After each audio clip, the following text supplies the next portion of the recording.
Thank you. So we're here in Flint, Michigan with Savannah. Hi. Hi. Hi. So we were talking about the water stuff, and we could go ahead and start there if you want. You were saying how you felt like it was not really in real life the way that you felt like it was sort of portrayed or whatever. Like, Yeah. It was like most of everything on the internet. It was over exaggerated. But I mean, it was really bad. But it's not like we out here dying. We out here just poor and struggling. It was just we had messed up water. That's it. And we got on it. Speak up. Yeah. A little bit. Okay. And you're from Flint. You're like born and raised in Flint. And it's bugs because we're outside. We're outside, so y'all gonna have to bear with us a little bit. It's gonna be some bugs. So, how do you feel like? What do you think made it like? Because I feel like it's true that sometimes it's almost like a lot of times like black people, like black Americans, be dealing with certain conditions, and our whole lives would just be like, oh yeah, like that's just the condition, and then like things become like all of a sudden a big deal. Like why do you think it like became a big deal? Yeah. It happened about like 4 or 5 years ago. And it was just like, I guess, a rumor, or everybody was talking about it around town, like, oh, messed up water, ain't nobody really believe it. Honestly, I feel like that revolt little episode thing they did, that would made it like bigger. Because you said they came here. They came here with artists, and they performed, and they said how bad it was, and then they left. And then that was it. That was it. Like they left, and all these people donated, like Meek Mill and Bruno Mars, like. I don't know where the money is. Right. Don't nobody in Flint know where the money is. Right. So and just nothing changed. Nothing changed. You still go to Kroger, get your little water, go to the churches, get your water, and you move on. And that's it. How do you feel about like? I don't know. It's weird. I kind of feel like I don't know. I guess we've always sort of been in a weird space, but it's like an even weirder space now. Like I don't really like Revolt and like Vice and like all these people that. Especially like like white people and like white owned like organizations and stuff that have like made it their mission or their brand, their aesthetic to like go around and be like, this is how like fucked up it is, like for the black people here and here and here, and we're gonna like shine a light on it. I don't even feel like it was supposed to be shining light on it because they didn't do nothing. They just came and they performed, and we was happy, like, yay, that's nice they came, but it was like a nice performance. It was like a nice concert. It was a nice little concert, but that's it. And that's it. And I know like nobody went to jail, like nothing happened. Nothing happened. That lady, she's still the mayor. Wow. Ain't nothing happened. And then you hear two different stories. You hear like it's the water, and then you hear it's the pipes. Like which one is it? You don't know. I don't know what these people doing. Oh, some more children with no shoes. That's that same little girl. Oh, I guess they took her in the they took her in the bathroom to change her clothes, but they didn't put no shoes on her. Okay. White people are so interesting. That can't be a wedding. I think it's like a pageant, a pageant thing. They have like maid of honor. Oh, it says like maid of honor and stuff. Oh, so I guess it is like a wedding thing. I guess. Recently, That's a lot. They have this construction company come, and I guess they fixing our pipes or whatever. But I've heard, I don't know how true it is, I heard that construction company doesn't have like no experience or nothing like that. And they basically, this is their first major like build. So they just basically practicing on us. Oh. But they came and they like digged up my mama's front yard, and they never came back. They literally did everybody else's house, but they didn't do my mama's house, and she's like tripping about it. So her front yard is like still dug up? It's just like a big old pile of dirt, and that's it. Is there anybody you could like contact for them to She come? been calling people the last few weeks. Ain't nobody, they just giving her the runaround, like, well, we don't really know. What is like I don't know, even know if you know, like what is like the ultimate goal? Do you know like what's the ultimate goal? Like, they just gonna, cause like I've read the same thing as you, that it was like something with the issue with the pipes, and also an issue with like where they're getting the water, because like where they were originally getting the water was like too expensive, and so now they like routed it to somewhere that's like cheaper, but like the water from the cheaper place is contaminated, and the pipes are like also contaminated. Have y'all even like heard anything about like what is going to happen, like, eventually, like, long term. They're just like, oh, we just, like, hired this company, and it's just, like, whatever. We really don't know what's going to have to learn term. I heard that they was getting the water from Port Huron. Then I heard they was switching it to Detroit. Then I heard they was switching it to the Flint River. You can't switch it to the Flint River. That river is disgusting. Mm-hmm. But I saw like the sign over there that it was like do not fish, like don't go fishing. Don't it's like fish. fishing contamination. People fish here. People fish at the Flint River. Mm-hmm. Fish where they want to fish, but and they eat the fish. Yeah, they eat it. Just go back home and just eat it. Like, and the fish are huge too. The fish are like this big. They're fucking ginormous. Like I can see why, cause like I would fucking want to go fishing there and eat the fish, but at the same time, it's just like. I don't know, like, so this might sound random, but I just seen this movie, The Last Black Man in San Francisco. Mm-hmm. By the time, like, this goes up, it will be, like, months ago. And part of the movie was talking about, like, contaminated water and, like, how, so, like, the gentrification was, like, coming and how they had, like, government workers in, like, hazmat suits that was, like, cleaning up the water and stuff.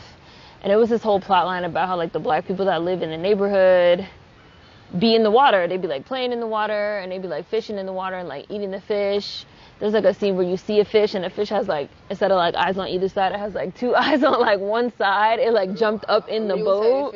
Yes. And he was just like, I told you stop eating the fish, right?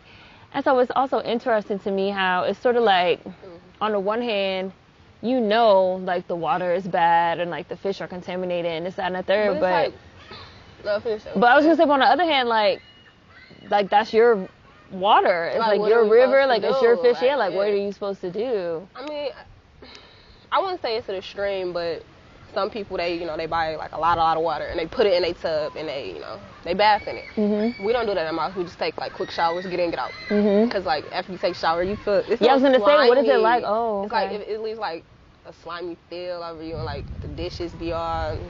It's just nasty.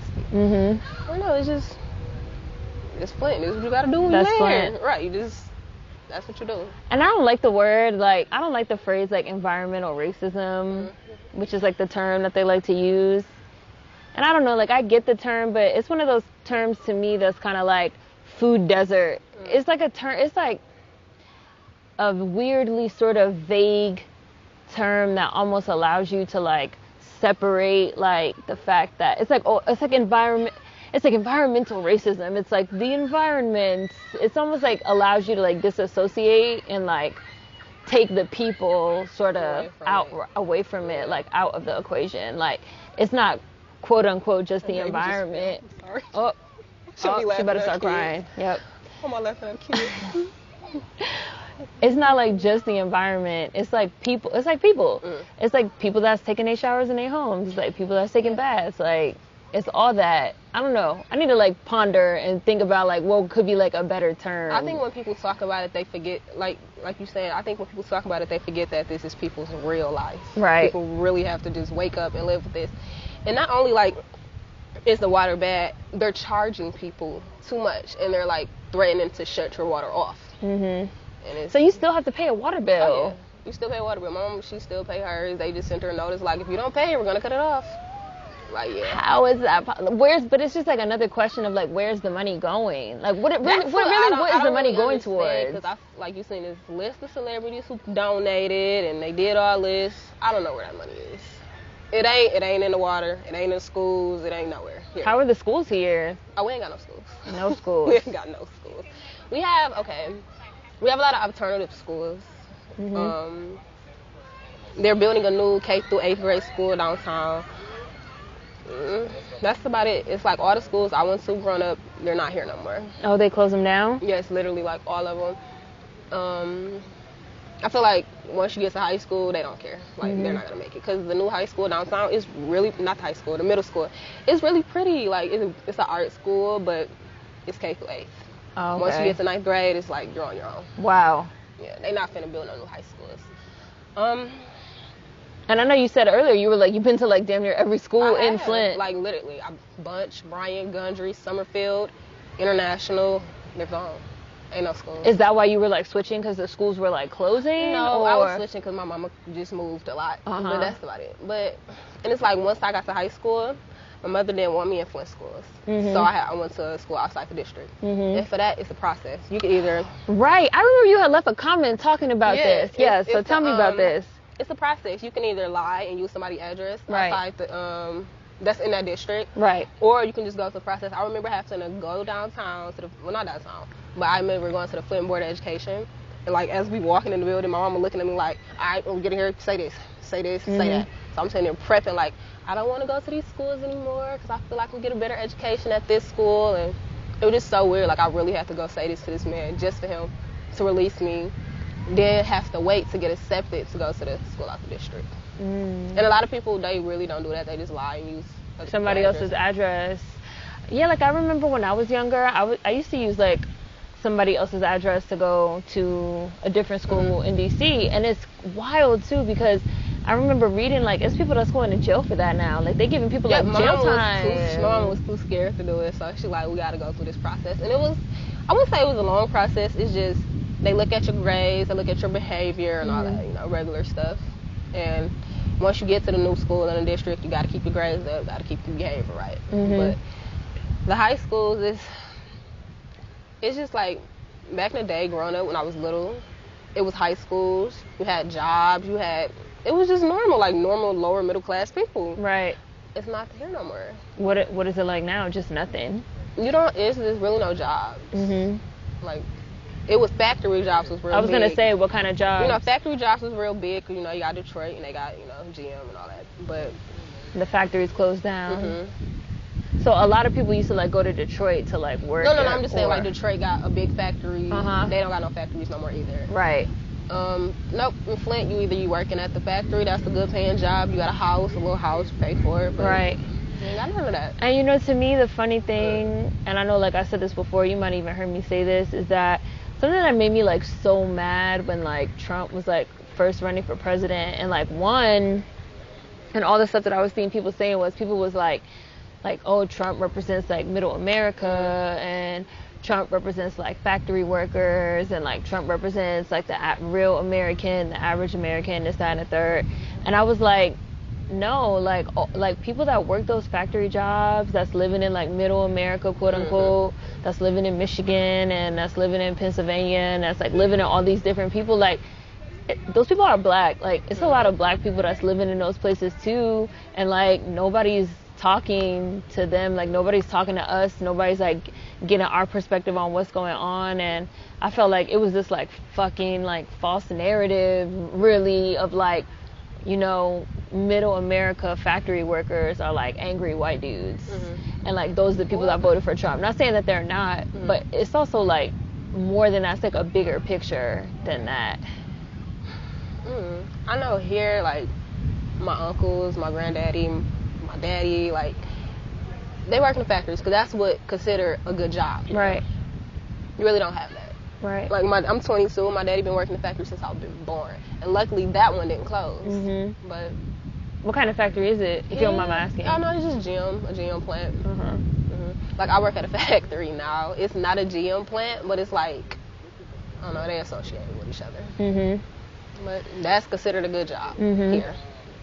It's scary too, because I see all these people that's like, like automation, and like automation, like AI is so great, and like tech, it's just so weird. It's like such a disconnect of like, oh, it's so great, it's so wonderful, and then it don't be like no question of like, who's this gonna affect in terms of like jobs, in terms of being able to make money, buy a house, even put with food on the jobs, table. I mean, yeah, they robots and all that, but you need somebody to run them, like to know how to code and all that. And a lot of black people don't have that skill. Right. So. And it's like, but it's just so like, so systemic. It's like so like large to me, because it's like, how do you get the skill, right? It's like, yes, you could teach yourself, but 9 times out of 10, like, what do you need to get certified? You have to be certified or have a degree, or, you know, like, we was talking about, like, going to school and, like, running up debt and, like, doing all these things. It's, like, all these steps that you have to do,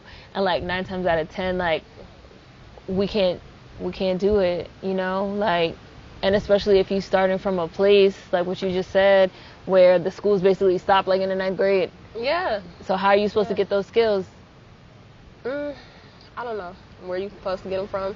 Because, like, we have one high school. And in that high school, there's 2 high schools. Mm-hmm. And you can't, like, overcrowd the school with the kids. My little cousin went there, and he didn't like it. Like, there's no teachers. There's no nothing. If the kids is not feeling high school, they're not going to want to go to college. Right. Because they didn't even like high school. Right. Yeah. Yeah. I know that, like, you said overcrowding was, like, a big deal at your school, too. I know I'm, like, talking to you directly, but... we were literally on the news for being overcrowded. Overcrowded. And that was in Maryland. So, how many people did you still, like, have in a classroom? Like 30 or more. Oh, my God. And we had a bunch of temporary buildings. Right. Like, them silos and trailers and stuff. And my thing, too, about that is just, like, how are you supposed to, like, even learn in a classroom where you have 30 kids? How are you supposed to have enough materials? It's like you don't have enough kids, and there's no teachers. And no teachers. Like, and then it's like, and then you have people that's like, well, okay, so we need more teachers, so we're gonna, like, put out, like, a call or whatever, we're gonna, like, recruit. It's not just about the teachers, it's like, it's about the school too. Because, like, you can get more teachers, but you got a class full of, like, 30, 40 kids. That's not right. Yeah. It's not even, it's like, again, it's just like, you're not gonna have enough books, you're not gonna have enough paper, you're not gonna have enough pens, you're not gonna have enough materials. They be expecting, because I used to teach, I taught for a little while. And it's like, I love teaching, like, I enjoyed working with the kids, and, like, I enjoyed doing what I was doing, but at the same time, it's like, they ask teachers to do so much, like, they ask you to, like, get so many materials on your own, they ask you to, like, work all these, like, long ass hours, and, like, they don't want to pay you, and then when you, like, throw, like, race into the equation too, a lot of, like, the majority, the most teachers in the United States is, like, white women. So then it's like, even when they start, like, bringing teachers in and stuff, you have, like, white women, and, like, a lot of the times, like, white women, I'm going to use the word discipline, but that's not really the word, but you have white women that, like, don't know really how to, like, discipline a class full of, like, black students. Like, they be scared of us and stuff. Weird. I didn't have that experience, like, where the teachers was scared of us. I had that experience where the teachers was trying to be, like, cool. Oh. They was trying to be, like, you know, hip to the kids to, like, get to know them better, but, yeah. I had the experience of teacher. Well, she didn't seem scared of us, but she was, like, angry with us. I personally think she was just, like, racist and just didn't like us, because I remember white lady, Mrs. Toppings. I will never forget this lady name or nothing. She used to, like, yell at us, and her face would turn red, and she used to count, because, you know, like, white people love to count. She used to be like, I'm gonna count to, like, 3, I'm gonna count to 5. Everybody better sit down. Everybody better listen. 1, 2, screaming at the top of her lungs, red face, yeah, she like, was a little scared of y'all. She would, like, freak out. And then I remember it was, like, some boys in my class that I don't remember them being, like, behavioral problems to the point of, like, maybe they were disruptive, but I don't remember it being, like, over the top. Like, they wasn't throwing things, they wasn't fighting, you know, just sort of, like, class clowning, talking, maybe, like, paper airplanes, like, paper balls, you know, things of that nature. And I remember, like, her doing stuff like, she would, like, grab them by the ear and, like, pull them, or, like, make them go to the principal, but she would, like, pull them by the ear to the principal, like, pull them down the stairs, or, like, pull them by the ear to make them, like, sit down, you know, like, putting her hands, like, putting hands on students. And I just remember being like, they're not even, like, doing that much for you to be, like, acting the way she was acting. The way that she was acting. Yeah. And I know that that's the type of thing that, again, like, you bring in these teachers, these, like, white teachers, these, like, white women teachers that don't understand us. And I agree, like, a lot of them be on, like, 2 extremes. You have, like, one extreme of the teachers that's, like, scared of us, and they freaking out, and then you have a lot of the teachers that's on the other extreme of, like, trying to be your friend, trying to be cool, trying to be down. That's what like, a lot. My high school experience, I only had 2 black teachers in high school, and they were women. Well, she was my teacher for, like, a semester, then she ended up leaving. And there was only 2 throughout the whole school. And it's so weird, because, like, once I got to that school, people was expecting it to be, like, the best education and all that. When I went to Flint schools, I never experienced, like, dogs and police coming up there. But when I went to the school outside the district, like the dogs would come, we would get searched. I'm like, this is weird. Because that's something that you would expect at a Flint school. Well, when I was going, I didn't have that. But yeah. Do you feel like is it there now? Do you know if it's there now? I don't know. It was the high school. My brother, he go to the high school next year, but I don't know yet. I know that school just had a school shooting, which was crazy. Oh my goodness. I wouldn't expect that. Uh-huh. But yeah. When I was in school, I remember that it was like that. It wasn't, there was like dogs only like a little bit of the time. But yeah, it was not like all the time, but they had them like every so often and check lockers and pat you down. Yeah, now I remember like them checking lockers. I remember they had to like pat you down. I remember like when I used to walk into school, like every single day I would come to school. I used to have to go through the metal detector. I would have to put my book bag on the x-ray machine and it would go through. I did that in my middle school. Yep, they would pat me down. They would have the wands like as if I was going in the airport. And then I want to say my junior year, they introduced these like ID things, these like ID badges. And so they like took a picture, had your name and had your student number, and you had to have your ID badge on like at all times while you were in school. And it also had like a swipe, like a magnetic swipe thing. And so you had to like swipe to even like get into school. And if you swiped even 1 minute, 1 second late, it would like automatically place either a phone call to your house or like send an email to like your parent or guardian. We had something like that. Like if you was late, it'll automatically call like your child was 5 minutes late to school. Like we had that, but we never had a badges. And I remember thinking like at the time I just didn't think nothing of it. I felt like, oh, whatever, it's fine. But then when I like got older and I started learning about like the school to prison pipeline and like, you know, all of this stuff about ways that they just like they really like set black students up to like funnel us into prison. And for us to like get used to like, you gotta like swipe the card before you go in, and you gotta like go through the metal detector, you gotta like put your bag on the x-ray, you gotta like stand there with your arms out, and they're just like making all that stuff seem normal, like normalizing it. I feel like with the schools here, how they don't, like they're underfunded and stuff like that, that really shows the kids like, what is college? Right. Not, like, don't even try. Right. But yeah. It's like we don't have funding for better teachers. We don't have funding for better materials. We don't have funding to open more schools so they are not so overcrowded. But we have funding for like police, and we have funding for like all this equipment. Cause like x-ray machines and stuff like that are expensive. And I remember like in my school too, it was, and I didn't even go to like I went to public school, DCPS, but I didn't even go to like a terrible public school. And even like in my public school, it was like everything was like more or less used, like used books and like used desks, and like, you know, sometimes you had to like put the little piece of paper under because it was like wobbly and stuff like that. It's like, but we have state-of-the-art fucking surveillance equipment. Like, we have brand new like machines, because we didn't have the swipe machines at first. Like, we always had the x-ray machines that you had to walk through and like put your bags through. But like I said, we didn't get the swipe machines until like my junior year. So it's like all of a sudden y'all have money for like for that, but not for book. But we still using like the same old books. And I also know, this is something I learned as an adult that I never thought about when I was younger too, was that I also remember like my junior or senior year, they put like vending machines in that gave you like honey buns and like all we had them, but we couldn't use them. Oh, like, you couldn't use them? We literally had vending machines, but we have to wait until the school day was over to use them. Oh, why? I don't know. It was just so weird. I think it's because people would leave class a lot. Oh. Just to go get some food. To get food. We could use them, but I never really understood like where they came from. Like all of a sudden we have these machines, and then like I learned when I became an adult that you have a lot of like snack companies and like food companies and stuff that they get into contracts with the schools. Yeah. And they'd be like, oh, we know like your school needs money and you're not getting enough money from like the school district, so here, we'll pay you like $1 million or whatever, but you have to put our vending machines in your school, and you have to like give the kids like fucking Mystics and fruit punch and honey buns and then, but like no real food, but like we'll give you money for the vending machines. And I'm pretty sure that's what happened at my school, because these vending machines just like showed up like overnight, and we was happy, we was excited about it, but at the same time it's like, oh, like, you have people that's, like, getting free lunch, and the free lunch is, like, a fucking cheese sandwich in a plastic bag.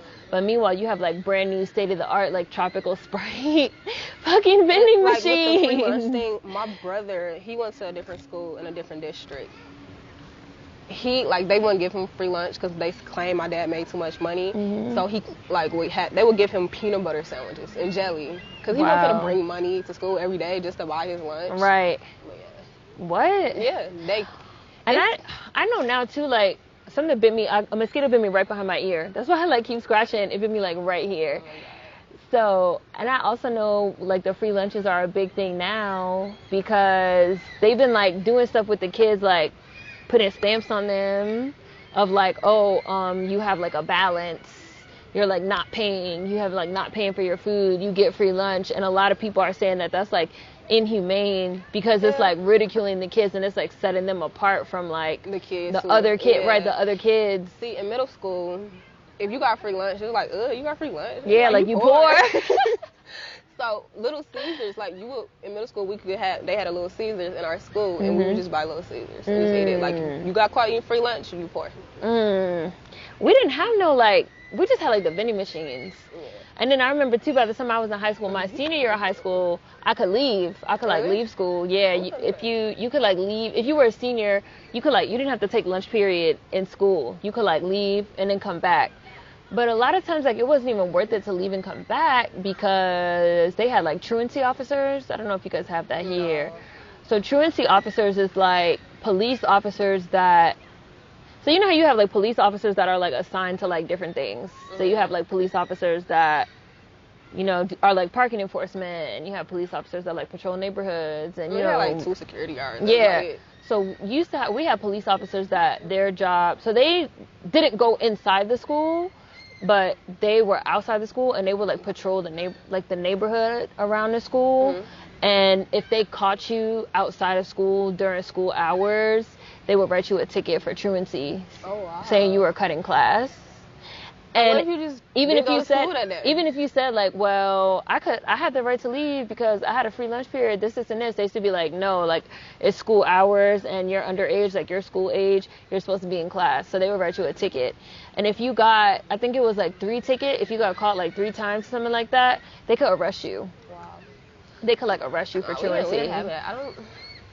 Well, I know I didn't leave, but I don't know if we was even allowed to leave for lunch. Yeah, we were allowed, but like I said, it got to the point where it was kind of like, oh, you quote unquote giving people a privilege that they're allowed to leave, but if they try to take advantage of it, it's a possibility that you're gonna get a ticket. It wasn't a money ticket, you didn't have to pay, but the ticket like went on your record saying that you cut class, that you were like What, it like hold you back from graduating or something? Yeah, it could hold you back from graduating, or like I said, if you got like too many, they could like really arrest you.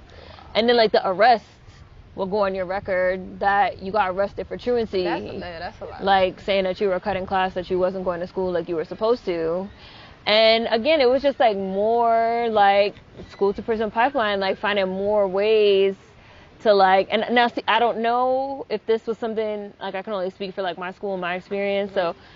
I don't necessarily know if this was also something that was done in, like, white neighborhoods or, like, white schools, but it was done in my neighborhood at my school. And I felt like it was just like another way again to sort of like funnel you like into the criminal system or to like, you know, get you these like bullshit ass charges. Cause it's like, how is it possible that for leaving school to go get lunch, you can end up arrested. And end up with a charge on your record, even if it's like a juvenile record. And it's funny because they always act like, oh, it's not that big of a deal. Like, it's just a juvenile record, or it's just a misdemeanor, or it's just this, it's just that. And it's like, well, if it's not that big of a deal, then like, why are you doing it? Like, you're literally setting people up so that they'll like take a certain path and go in a certain direction. Because just like you were just saying, it's like, I already got arrested for truancy and I already got a record, so it don't matter. It don't matter, right? Yeah. It don't matter. Like, okay, we have a charter school downtown. In that school, you have to constantly take tests. Constantly, like each week, you got to take a test. And it's just a lot because like you shouldn't be testing them. I went to the school for a little bit. I was testing below average, and they kept holding me back, like, you're not ready. And then I go to the other school, they're like, oh, we're going to put you on honors classes. I'm like, why is that? What type of test was it? Every week? Yeah, you got to take a test every like week. A standardized test? And then you have to test to get into the school to make sure to see what grade you're going to go to. And whatever grade that the test say you go to, you go to. How is it even... It's like a Scantron sheet, like a bubble? No, it's not like that. Oh, okay. It's just like some tests that the teachers do. But it was just weird because when I was going to that school, I was testing low and I wasn't like ready for certain classes. And then I ended up going to the other school. I ended up in honors classes. So what do you think that was about? Like the tests and stuff? Do you have any idea? Do you have any like... I really don't know. No? I don't know. I just think it's weird how I ended up being, I guess, dumb at this school and then smart at this school. I know, something I know about, reason why I asked if it was like a Scantron with like the bubbles and then they put it through the machine was because I know another thing similar to how the snacks and the vending machines get deals with the school. I know like the test companies and like the Scantron companies and stuff, they also get deals with the school. So they like pay the school money, like, okay, we make this like test, so we'll like pay you money and you can like give our test to the students and we'll like supply you with the Scantron cards and the machines and this, that, and the third, and you have to like, because it's like all different type of, like in DC we took a Stat 9, but that's like just for DC, like, you know, other places you take other type of tests, it's called other things. Oh yeah, well here I know it's an elementary school. It's called the MEEP test. Yeah, and like different companies make these tests, and they basically like pay the school, like you're gonna, okay, we'll pay you, we'll get into this like contract with your school district, and you will use our test as like the benchmark. And so it's like, fine, okay, that's cool. Like we'll take the money and then we will test our kids like using your test. And then it's like, if the company says, well, you have to like test the kids every week, then they'd be like, okay, fine, we're going to test the kids every week. And it's not even really about how much you're learning or how smart you are. It's just about test.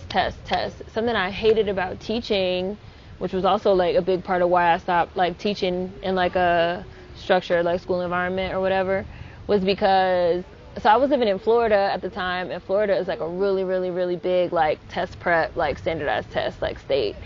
And every single month, we had to like test the kids. We had to test them at the beginning of the month, and then we had to test them at the end of the month. And technically, the test was to like show like how much like they learn within a certain amount of time. And if they didn't like progress to like a certain amount as the test said, then it was like they were behind. That's how it was at that charter school. Yeah. And that's how it's still like that. Yeah. But it's like the test can't really tell you.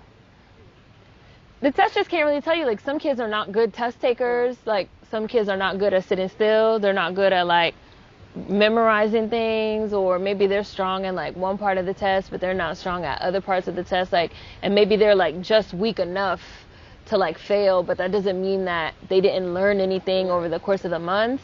And what I also didn't like about it was that it was like every single month, it was like the test covered different things every month. So it was like we had to follow like what the test said. We couldn't be like, okay, well, like for this month we want to like cover this. We want to like, oh, the kids seem like they're really interested in like, I don't know, the woods. Like the kids seem like they're really interested in the woods this month. So is there a way that we could like work like the curriculum that they're supposed to be learning into like a theme about the woods, because they're like really excited and they're really into it? No, we couldn't do that. It had to be like, no, you can only teach them what's on the test. And we had to like, it used to be like a week of teaching and then like 3 weeks of like test prep, like test prep, like drilling them for this test. And I used to hate it. And I used to hate it too, because I used to see kids that like were so nervous, crying, just like feeling like they failed the test, feeling like they're so stupid. And kids that I see every day that I know are fucking like smart, like they're bright as fuck. They're like, they just don't test well, or they just like don't give a fuck about this shit, and we have to do it. Yeah, that's how I felt. I remember in high school. Oh, yeah, mosquito. I remember in high school, we had, what was the ACC? Yeah, the ACC, everybody took it, you know, everybody passed it. My friend, she came to me crying. She's like, I didn't, do well. I'm going to go to a terrible college. I'm like, is it that serious, bro? Yeah. It's not that serious. Yeah. And then you find out that you have these like white people, like these fucking celebrities, Operation Varsity Blues and shit, that's like paying, like they're paying people to take the test for their kids. Yeah. Meanwhile, black kids are fucking crying, driving themselves into hysterics. Oh wow. Over a test. It's like, it's not fair. Like, it's so fucked up. Like, it's so unfair. And then I see people that be like, oh well, who cares if they paid? Oh, if you was a parent, because I'm not a parent, I don't have kids, right. you know. Oh, if you was a parent, and I've heard this even from other black people, and I just be like, how can you say this? They be like, if you was a parent, you would do whatever it takes, and you would like pay, and you would like cheat for your kids too, and this, that, and the third. And I'm just like, on the one hand, like, I can see why you would say that, but on the other hand, it's like your average fucking black American just does not have those type of resources. Like, just don't have those type of resources, and the system is just designed a certain type of way against us. And I think people don't even really understand like the depth of like how deep like the resources go of some of these people, like even outside of just like the blatant outright cheating of like, I'm gonna just pay somebody to take the test. Even the ways that's like allowed, like that's legal, like, oh, I'm gonna like give a fucking $1 million donation, I'm gonna like buy a building, or I'm gonna like pay for all these years of test prep, I'm gonna like pay for all these years of like SAT prep courses, I'm gonna pay for like all these years of this, that, and the third to like get my child ready. And it's just like, we do not have that. We don't have that. Did my microphone? No, okay. We don't have that. Like, we can't, like you was just saying, niggas can't even get into high school. Like, we scrambling to even get past like the 9th grade. Right. Like, we just don't have the same resources. Like, and especially if you somewhere like in Flint, where it's also at the same time like you gotta take a quick ass shower. Like, nobody really worried about going to school. And that's why I feel like they're not even focusing on building high schools for the kids. It's like, the kids ain't going to high school. They'll be alright. Do you feel like the water crisis is used as like, well, you said earlier, it's kind of almost used as like a crutch of like, oh, well, this and this and this, and they'd be like, well, but Flint don't have no water. Right. And it's like, yeah, but y'all also don't have no high schools. Like, we don't have the water, we don't have good jobs in education. It's just terrible. And it wasn't like this. Like I said, my grandmother, she moved up here because of the jobs, like because of the fact that, yeah, my grandmother's from Arkansas. They moved up here for the jobs. They had good schools and all that. It was like a nice little town, but I don't know what happened. You don't know what I was gonna say? What do you think happened? I don't know what happened. Cause like growing up, my grandmother, she owned her home. She worked. My granddaddy, you know, he worked in a factory. All my granddaddies worked in a factory, and it was just a nice little lower middle class family. But as the years got, you know, came. Do you feel like you can look back? Which is fine if not, I'm just asking. Do you feel like you could look back and like pinpoint any point in time where things changed or started to change, or that you noticed? I really don't, honestly, because I don't think I was focused on that. Right. You know, I was just, you know, going to school, doing what I was told. Right. I don't know what happened. I know, like, I noticed the school started closing once I got to high school. Because the high school I wanted to go to ended up closing like the year I got in 9th grade. And I'm like, oh, that closed. And then my sophomore year, oh, dang, that school closed too. And then it's just constantly like they closing and closing and closing. It's just weird. It is weird. It's funny how like when you're a kid, you don't be paying attention to stuff. Right. Like, I was just you just be living life. And then you start getting older and you just be like looking around like, what is this? What is happening? Like, adulthood is not what's up. Like, I see you. Like, it's not. Like, I could kind of remember, like, feeling the same way of just, like, things changing. And I'm anti-capitalist, as everybody knows. So I kind of feel like, well, you know, we're in, like, late-stage capitalism right now, which is just, like, kind of, like, peak of like, the dogs are like sneezing, which is kind of like peak of just like, if you don't have money, you just don't have anything. Right. And so I think kind of over time, maybe throughout like the late 80s and like the 90s and the early 2000s too, I think there was a lot of, because I can even remember like early 2000s still feeling like, oh, things are fine, like things are good, like chill, whatever. But I think over time, there's been like sort of just like a very sort of slow kind of gradual like draining of resources and like a draining of like things out of like especially like black communities. And especially when you throw in like region and location in like middle America and things of that nature, until you sort of like look around and you just like, oh wait, like everything's gone, like all the resources are gone, like everything. I really didn't notice nothing like until I turned 18, until I was on my own for a little bit, and that's when I really started noticing. I didn't notice like how hard my mother was, you know, working and trying to do this and trying to do that. I really didn't like grasp all that. But yeah. And so you had to like do it for yourself. Do it for myself, yeah. I remember even for me, like even after I turned 18, I was like really, I was living in New York and I was like really broke. And I remember feeling like, okay, being broke is normal maybe. Like, so I would like work a job, like work some bullshit ass job, like I worked at CVS, I worked at Best Buy, like I worked all these different places, like I was working in the mall, I was working here, I was working there, and I still wasn't really thinking like, should life be this hard? Right. Like, you know, like, should I be this broke? Like, and you still working. Right, and I'm still working, like working poor, like the working poor is like a real phrase, like. And I see people talking about, like, oh, like, how do people, some people, like, end up homeless, this, that, and the third, like, don't they have jobs? So I'd be like, it's a lot of homeless people that have jobs. A job is not enough. It's not enough. Like, if you can't afford, if you just can't afford rent, you just can't afford it. Like, it's so weird. Like, my mama, she been working, like, since I was born at the same place. She a senior. And they claim that she makes too much money for food stamps. And it's weird because, like, she makes too much money for food stamps, but she doesn't make enough money to live. So it's just a lot.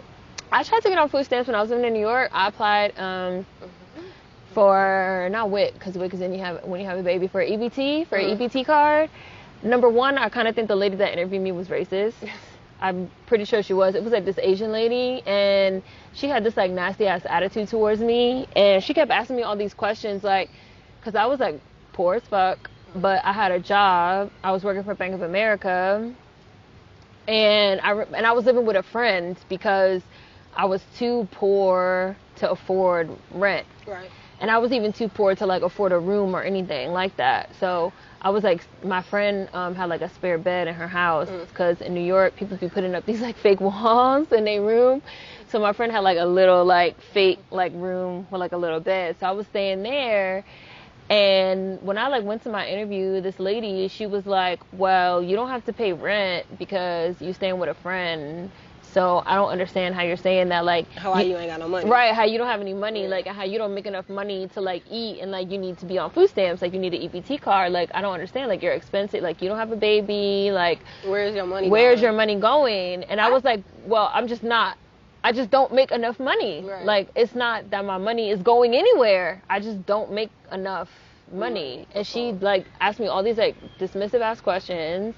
And then she, like, denied me. And I was just like, what the hell? I got denied, too. I had a phone interview, and I called, and I'm like, I stay with my mama. She like, oh, why your mama ain't got no bridge card? I'm like, because she don't. Because she don't. Like, why you ask me all these fucking questions? Like, I'm broke. Like, what the hell? It's terrible.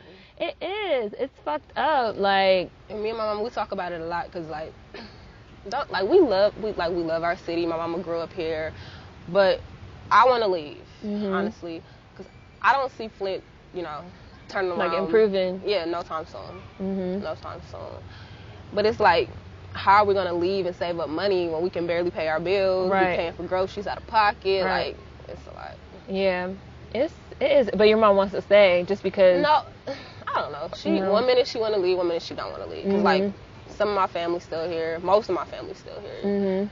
But it's hard to leave. Like, you can't leave and pick up, and you can't do all that when you ain't got no money. No, you can't. I remember like how I ended up being able to like save money to even like get my own place and eventually like leave New York was because my best friend, who was unemployed, got on food stamps. So like she ended up getting it. And she was living in Section 8 housing because her whole family used to live in Section 8 housing. So she ended up getting it, and she would just like buy groceries for everybody because a lot of the times it's like not like not like a food limit. It's just like a money limit. So she would. Wait, she got cash and she got food stamps? No, she got food stamps, but it's like sometimes it's like a limit of how much money you could spend, like how much money they put on the card. Oh yeah. So like I don't remember how much it was, but let's just say it's like you have like $300 a week. But she wasn't gonna eat like $300 a week of groceries herself. Yeah. That's how my aunties is. They get a lot of food stamps and whatever. So my mama, she buy food stamps from them. Right. But then it's like when you do stuff like that, they be like, oh, black people take advantage of the system. Yeah. I don't think it's Go ahead, speak your mind. I mean, like, it's taking advantage of the system to a certain point, but it's like, you gotta do what you gotta do. You have to.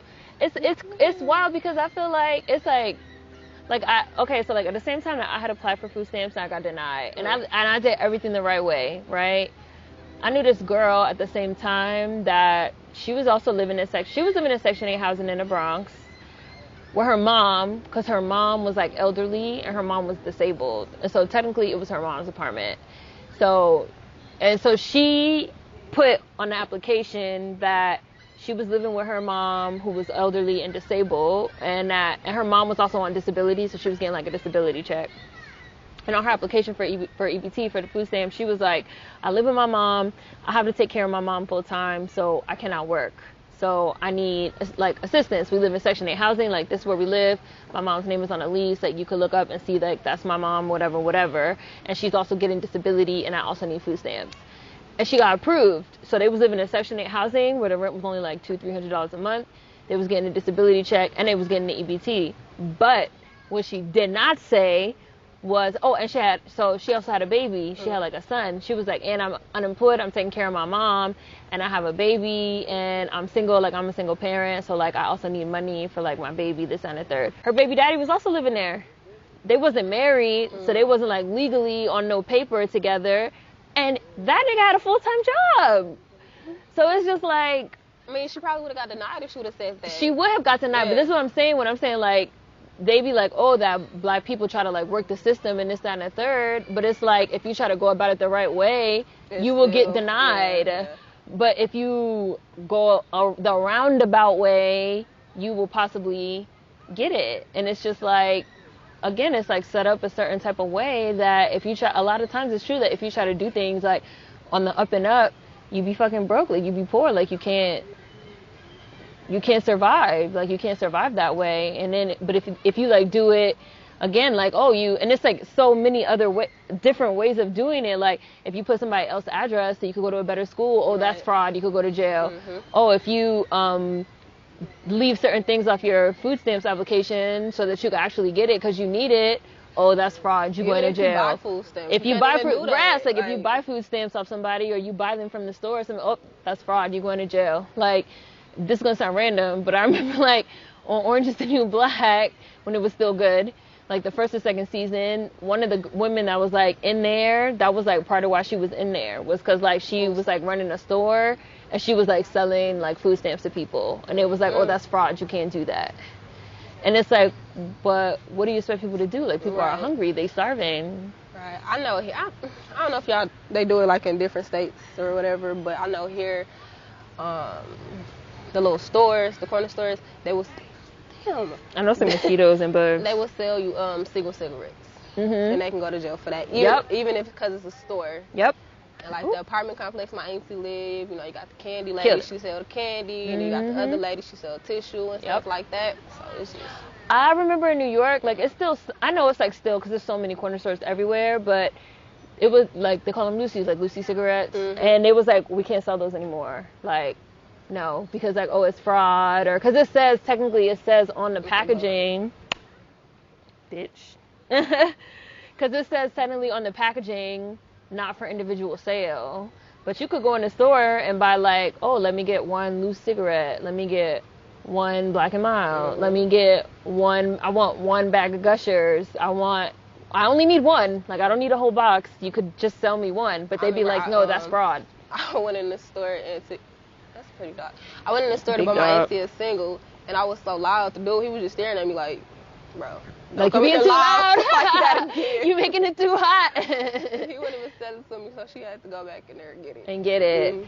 That's what I'm saying. Like, it's not fair. It's not fair. It's not fair. But then it's like, well, okay. When I try to do things on the up and up, like you deny me, and then. And I think when people try to do it the right way, like. For my mama's effort, she tried to do everything the right way, because she's scared. Like she's scared to do anything crazy. it's harder. It is harder. It's a little harder. Especially if you're black. If you're like a black American, like everything's harder. Everything is harder. And it's like y'all want us to do stuff the quote unquote right way. But like again, just like the infrastructure of the schools and the jobs, and nothing is set up for us to do it the right way.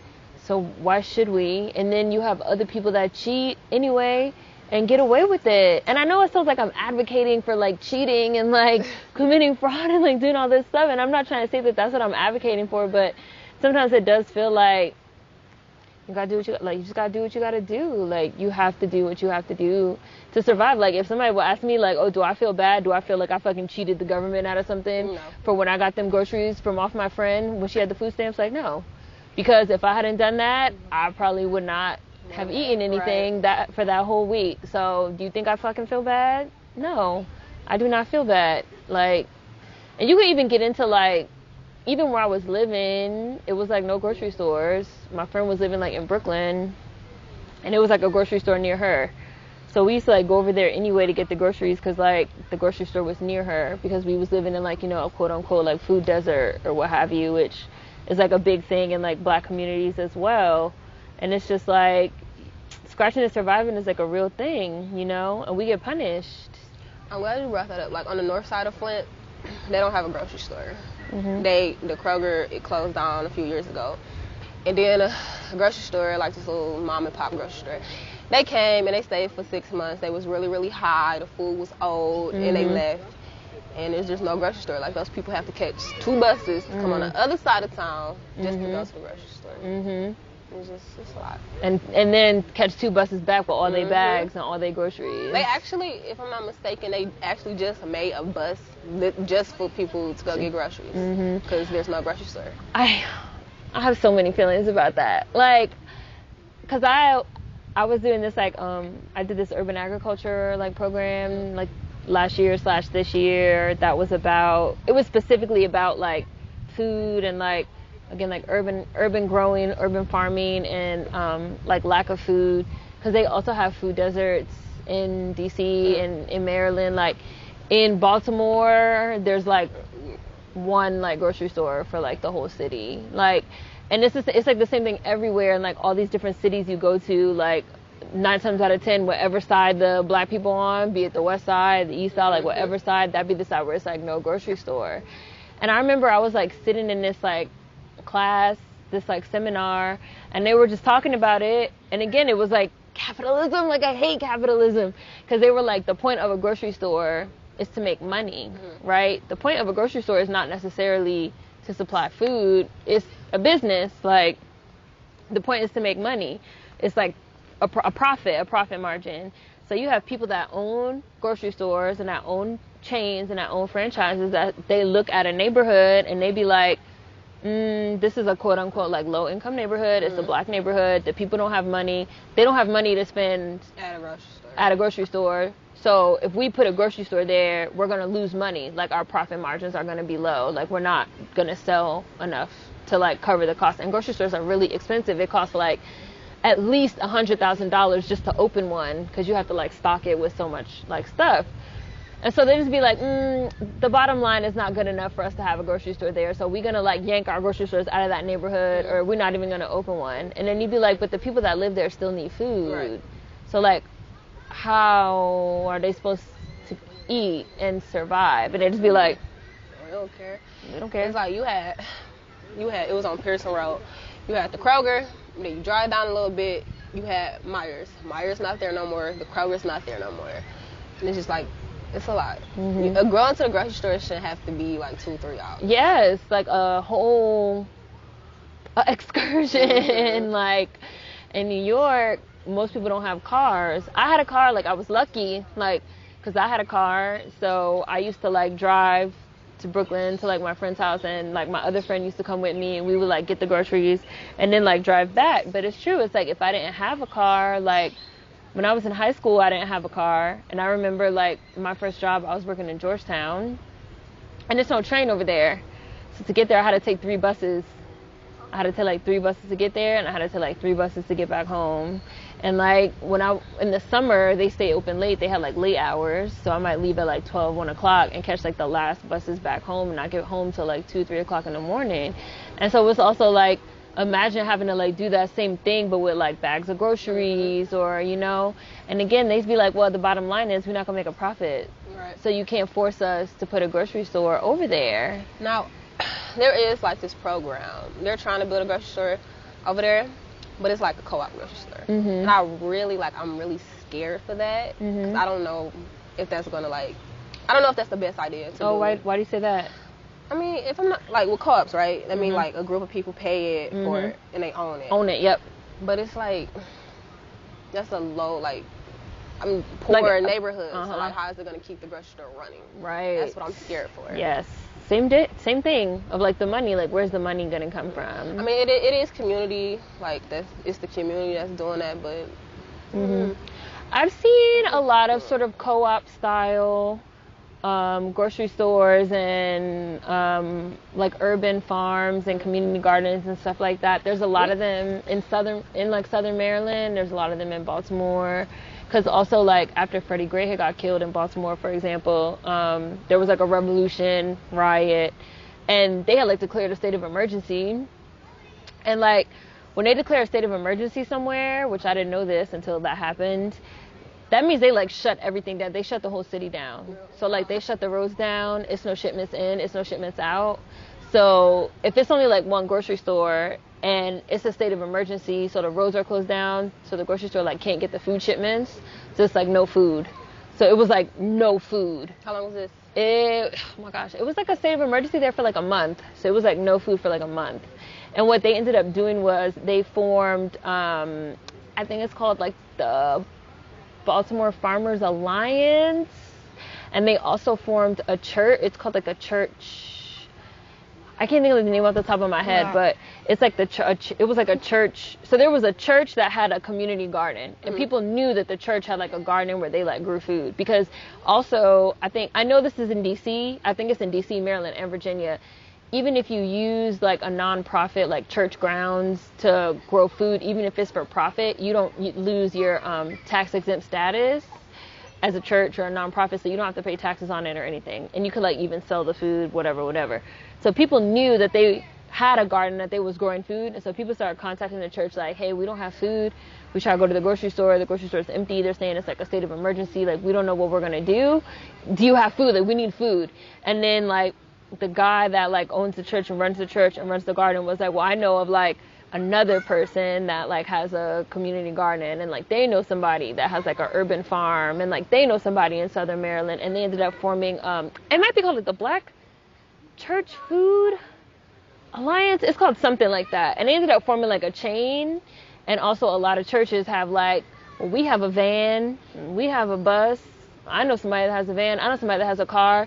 And so they basically like form this like network that they would feed people. They would like take food, take fruits, vegetables, like whatever they had, and like drive it around to people, and like kept people alive, like literally kept people alive that way. And did it like with no money. It was just like, well, we just gonna do it. Like people gotta eat. So like we just gonna do it. Like we like sort of figuring out a way around the infrastructure that already exists, and finding a way around, the way that things are, which is what we have to do. Because like that's what black people been doing for the longest. Yeah, that's what black people have to do. So otherwise it was like people would have starved. Like people really literally would have like starved. So I feel like stuff like that is really important. Now I don't know, like somebody might be able to be like they broke some laws doing that because like they wasn't following the USDA or the the FDA rules for like shipping food, things of that nature. But then you'd be like, but people were starving. Yeah, don't nobody care about that. People were starving, yeah. So I definitely feel, and again, this is why I'd be like anti-capitalist, like anti like everything, because just the way that everything is like set up, it's just set up against us. It's just no shade on anybody that we've been talking about this a lot. I feel like people trying to like, oh, I want to like work from the inside out and like change things, whatever. Like no shade on that. But I just don't feel like it's possible at this point. Like, even how you were just saying about Flint, like, you don't know how you could see Flint turning around. I mean, you hear different things, like, oh, they bringing the jobs back, you know, they got new factories. Now, I will say, it's been, like, about 2 or 3 factories that's opened up here within the last 2 years, which is good. But some of them not union. When you're not union, you work long hours, you know. You don't like Amazon style. Yeah. You don't get your benefits and all that, so, but, you know, you get paid every week. So. Yeah, but, like, work is work when you, work is work when you need to work. What kind of factories are they? I mean, they're different factories. Some of them is, like, they make parts for a GM, but they're not associated with GM. So it's like that. Like that, yeah. I mean, I work at one of those. Oh, okay. Yeah. Well, I mean, I guess that's better than nothing, but, and I know that, like, unions also overall have just been sort of, like, going down and, like, breaking apart and, like, people not supporting them. And I don't know really why people don't support, why don't people support unions? I kind of just feel like people feel like, oh, we don't need them anymore, like. I mean, look, the job I work at, it's a union. I pay my union dues. Honestly, I ain't been in no meetings, but, you know. Yeah. If something happened, my union gonna fight for me. Fight for you. But not all unions are like that. Oh, okay. I don't know much about them, so. Really? Yeah, no. It's just like something happened at your job, the union gotta fight for you. Like, well, you know, they been working here, they worker, they not a temp anymore, stuff like that. It's just like if you get hurt or. Yeah, like they supposed to have your back. I see. Yeah, but it's funny because I know a lot of people that are like, unions are the problem. Unions are making the wages too high, and the factories like can't keep going, and the this and the that. People are being like selfish, trying to be in unions, and I just be like, I mean, everyone I know that's in a union seems like, well, a good one. Right, a good one. Because I know some people that are like carpenters that work for the carpenters union, and they were like, well, it's a lot of like, for example, people that are coming now. A lot of them coming from out of the country. I hate to say it. I'm sorry, but that they don't work for the union. They're not a part of the union, and they just like work for any type of money. They work for anything. That's okay. So I worked at 2 factories. The first factory I worked at, it wasn't a union. We work all day, and we work 7 days a week. Oh wow. The job I'm at now, it's a union. Nice hours, and you go about your business. So yeah. Yeah. It's better. Yeah, it's a little bit better. A little bit better. Not a lot of it. What do you think it would take? In like a perfect dream world reality, what do you think it would take for like Flint to like come around, turn around? Oh my God. Just nothing? You don't think it's possible? I think, for one, we need our education system, like our schools. We don't have no high schools. We really need our high schools back. Like we had a lot of high schools. Jobs. We need better jobs with unions. I don't want to really touch on the violence in the city, honestly, you know, because that's everywhere. Right. But for it to turn around like it used to be, probably just jobs and education. The schools. Yep. Yeah. Hopefully that happens. I mean, yeah. we can pray. We could pray. So we could pray. We can pray. How long is that? I don't want to like down the city because you know I grew up here. Right. It's your city. Born, right. But it's like. Yeah, it is what it is. Yeah. How long was that?